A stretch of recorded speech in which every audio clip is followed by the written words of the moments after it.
Are you brave enough to quit your job? 1. The fear before quitting.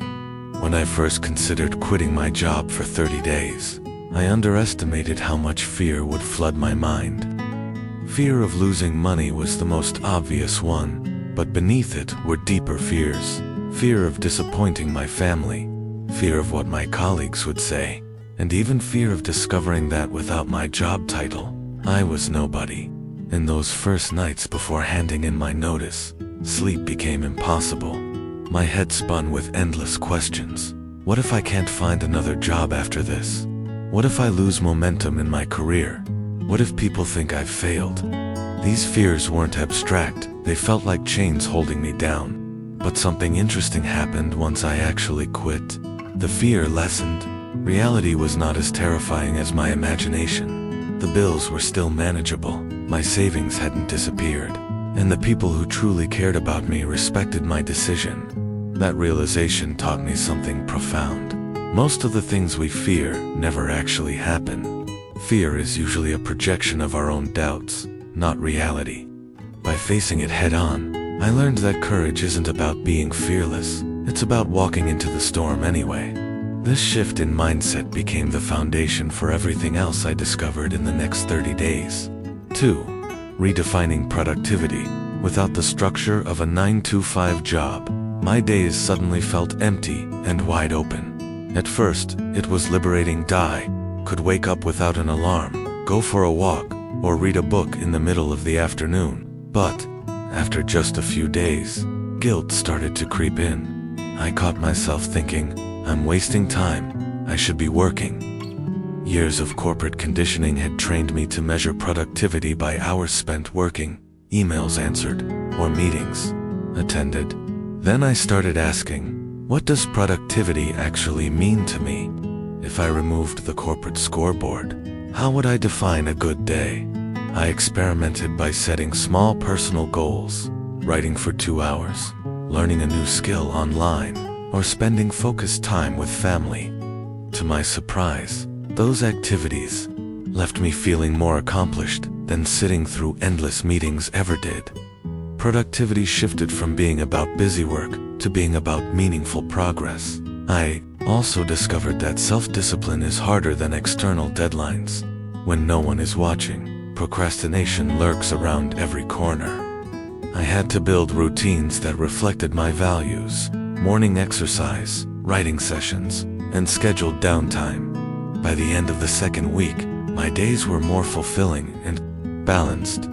I was still productive, but in a way that felt aligned with who I am, not who my job wanted me to be. 3. Relationships shift dramatically. One of the most unexpected lessons was how quitting my job changed my relationships. Suddenly, I had more time and mental energy to connect with people. I called old friends I hadn't spoken to in years, visited my parents for more than just rushed weekend dinners, and had deeper conversations with my partner.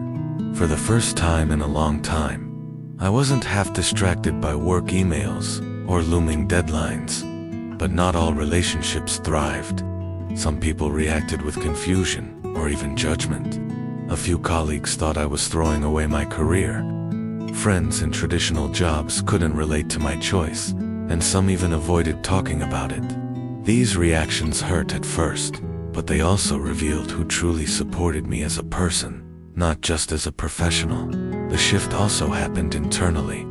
Without the constant stress of work, I became more patient, kinder, and more present. Instead of snapping at my partner after a long day, I had energy to listen. Instead of checking my phone at family dinners, I put it away. These small changes added up to stronger, more authentic bonds. I realized that work had taken a bigger toll on my relationships than I ever admitted, and stepping away even temporarily gave me a chance to rebuild them with care. 4. Money anxiety is real but eye-opening. Let's be honest. Money anxiety never fully went away during those 30 days. Every purchase felt heavier, every bank notification more urgent. I tracked every dollar in a spreadsheet and cut expenses. I never questioned before subscriptions, takeout, random online shopping. What surprised me was how much calmer I felt when I lived simply. I discovered I didn't need half the things I thought were essential. Instead of going out every weekend to de-stress, I cooked at home and enjoyed slower evenings. Instead of buying things for quick happiness, I focused on activities that cost nothing: reading, walking, journaling. I realized much of my old spending was a band-aid for stress caused by work. Without that stress, my financial habits naturally improved. This experiment didn't make me rich, but it taught me control. If I could survive 30 days without a paycheck, maybe financial security wasn't about constantly earning more, but about knowing my enough. That mindset shift reduced my long-term anxiety far more than a raise ever did. 5. Clarity about purpose. The greatest gift of this 30-day break was clarity. With no job dictating my schedule, I finally asked myself, what do I want from life? At first, the silence was uncomfortable. I had defined myself by my career for so long that I didn't know how to answer. But slowly, clarity emerged. I realized I wanted to create, not just execute tasks. I wanted to help people, not just meet company goals. And most importantly, I wanted to live in a way that felt aligned with my values. Not all answers came at once, but asking those questions shifted everything. For example, I discovered that I enjoy writing, mentoring, and building things from scratch. Those insights gave me direction I had lacked for years.